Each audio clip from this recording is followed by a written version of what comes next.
欢迎来到新兴消息频道，请订阅频道，所以大家不要错过当天最热门的新闻。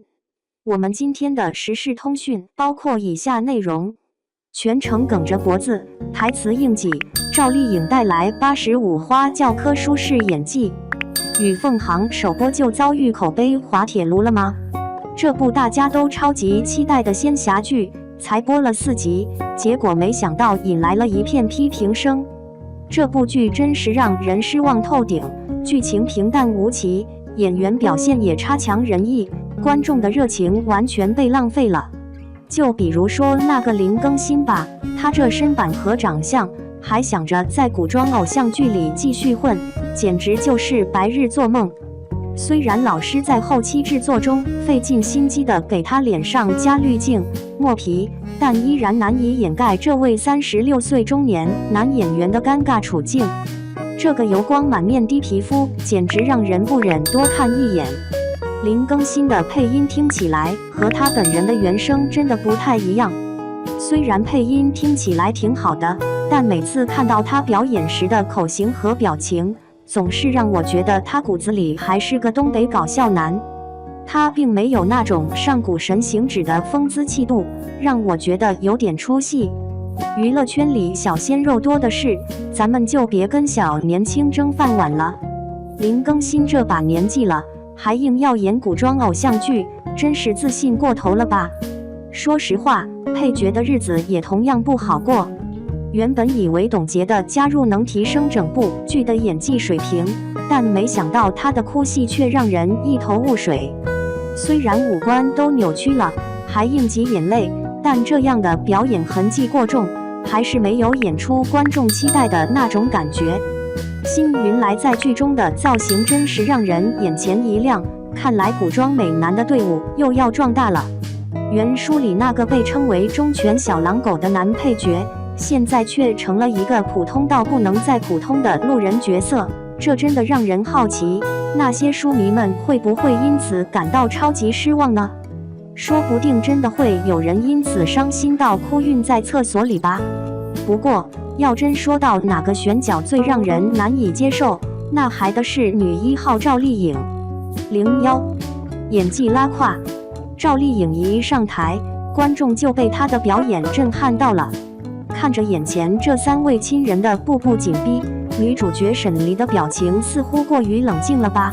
她内心对这门婚事充满了抵触，然而四面楚歌，无处可逃。以沈黎那高傲且强硬的性格，她现在应该是怒火中烧，心怀不满，而不是像个没有情感的机器人在背诵台词。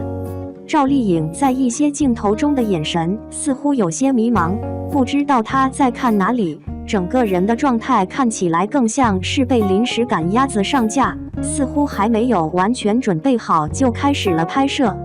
这段打斗场面明显用了绿幕特效，女主角的站姿十分僵硬，明显感觉到她全身的重量都靠腰上的威亚支撑，脖子也硬邦邦的，一点都不自然。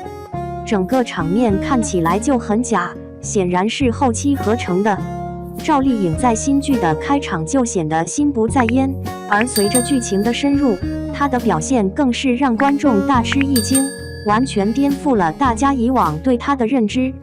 赵丽颖在这部剧中的演技风格出人意料的简洁，那就是脸上不露声色。她通过细微的肢体语言和深沉的眼神来传达角色的内心情感，让观众能更深入地理解和感受角色的内心世界。沈黎目睹了那位与妻子相伴10多年的将军去世后，依然徘徊不去。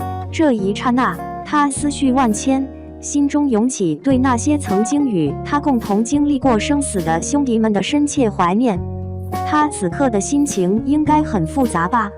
赵丽颖的眼神里并没有流露出同情、怀念或无奈的情绪，她只是瞪着眼睛说话，整个人显得有些无神。她原来可是个话痨，但性格却特别活泼可爱。恢复为人形后，赵丽颖的表演方式似乎没能准确捕捉到角色的性格特点，这种面无表情的演绎方式让观众感到不太自然。不仅如此，赵丽颖和林更新的互动简直就像是在撒工业糖精，甜蜜的让人受不了。他们两个的对手戏啊，就是给我一种像是快忍不住要笑出声来的感觉，我也说不清是为啥。沈黎把行纸扔到地上后，看到他痛苦的哀嚎，内心肯定有些不忍。他的语气立刻变得柔和，甚至有些心虚。这原本是一段挺有看头的戏，但赵丽颖演的这个角色看起来好像对谁都没感觉，真的让人怀疑她有没有把男主放在心上。行止和沈黎在厨房里忙着做饭，一不小心有了身体接触。在镜头慢慢推进下，两人开始对望，脸上泛红，心跳加速。这样的场景，观众早就预料到了，不就是典型的恋爱剧情吗？真的让我大吃一惊，我完全没想到赵丽颖那红扑扑的脸蛋竟然是后期 P 出来的，这简直是出乎我的意料啊！其实后期的制作真的不够精细，赵丽颖原本小巧的鼻翼都被处理的几乎看不见了。她原本五官挺标致的，但经过这么处理，反而让人觉得像是整容脸。虽然许多粉丝都希望赵丽颖能早日摆脱85花的标签，跻身一线演技派女星的行列，但从她目前的表现来看，距离这个目标还有很长的路要走。02转型转了个寂寞。赵丽颖近几年的表现明显流露出她的雄心壮志，她的眼神和行动都透露出强烈的进取心。幸福到万家和风吹半夏这两部农村和年代剧都让她的演技得到了更大的发挥，挑战了她的舒适区。特别是风吹半夏还让她有机会角逐白玉兰视后，这足以证明她的出色表现。可以说这两部作品都取得了非常不错的成绩，为她的演艺生涯增添了不少光彩。不仅如此，2024年她凭借一部名为《第20条》的电影再次赢得了大众的关注。这部电影对她的演技进行了大力宣传和推广。赵丽颖转型的决心很明显，她想要证明自己不再局限于和那些85后流量演员一起竞争，而是要迈向新的演艺阶段。她的主要目标就是让观众看到她的改变和进步。但其实我们的问，赵丽颖真的能够实现华丽的转身吗？与凤航这部剧真实把她的真实面目展现得明明白白。说实话，她这些年来的好评如潮，很大程度上是因为她接的作品题材和角色人设都很吸引人，但真要说到演技，她其实并没有太大的进步。赵丽颖再次涉足古偶剧，却并未如预期般惊艳众人，反而在演技上暴露了她多年来未有显著进步的短板。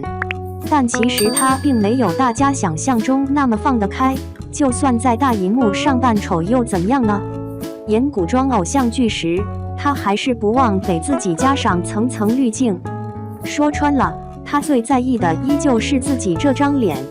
接下来值得关注的就是演员在电影中的排名了。赵丽颖和杨幂的粉丝因为《酱园弄》这部电影闹得沸沸扬扬，但正主本人既不回应也不解释，这让原本的路人缘急剧下滑。真正出色的演员无需借助外力左右观众的心意，仅凭精湛的演技就能赢得大家的喝彩。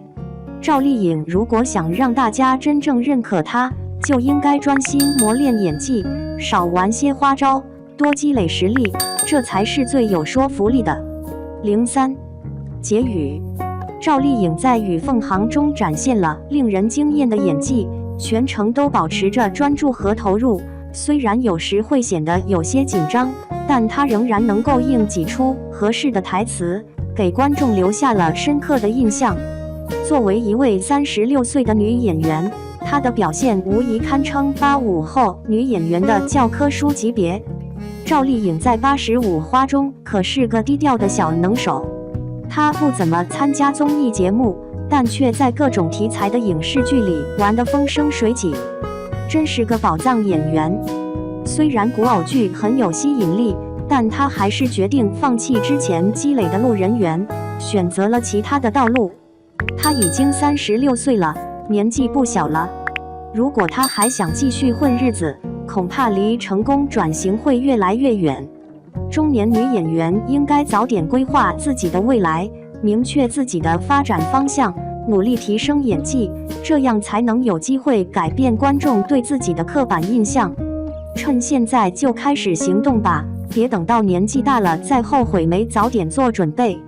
只有不断的学习和进步，才能在演艺界立足，赢得更多观众的喜爱和认可。现在的娱乐圈更新换代快，中年演员们最好还是别硬挤古偶圈了。毕竟长江后浪推前浪，他们现在的颜值和演技跟以前比起来差了不少，看起来真是让人觉得尴尬。现在《与凤航》这部剧正在热播，你对赵丽颖在里面的表现满意吗？觉得她是不是达到了你的预期？